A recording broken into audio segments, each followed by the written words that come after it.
Comment est-ce qu'on devient ingénieur environnement? Alors, il y a différentes portes d'entrée. La majorité, on est issu d'écoles ou de parcours universitaires en hygiène, sécurité et en environnement. D'accord, donc c'est ingénieur.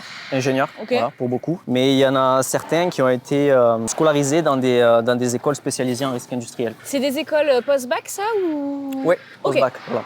D'accord, des masters, d'accord. Donc il faut quand même un master 2 pour faire ton métier. Oui, tout à fait. Est-ce qu'il y a de la saisonnalité dans ton métier? Est-ce que tu as plutôt des journées type, semaines type, mois type? Comment ça se passe? Alors, il n'y a aucune journée qui est type, c'est-à-dire qu'on intervient en parallèle sur une multitude de sujets et de chantiers différents. On peut intervenir aussi bien sur des chaînes de tri de déchets que pour des exploitations agricoles, des industries, pour des artisans. Il y a des périodes où on est plus au bureau que sur chantier, Ouais.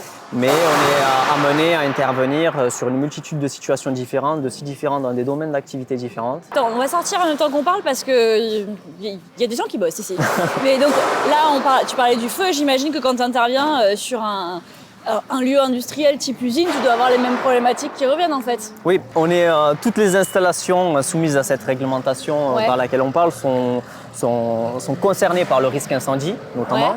Mais toutes ne sont pas aussi contraintes par la réglementation. Par exemple, Ok. les systèmes d'extinction automatique qu'on voit ici Ouais. ne sont pas exigés sur l'ensemble des installations.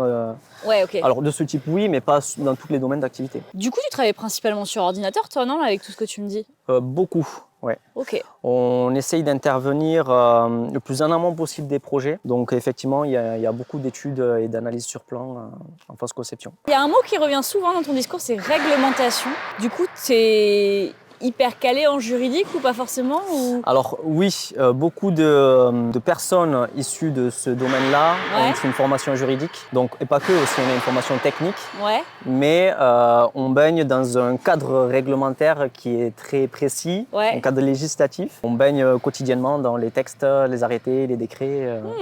Ok.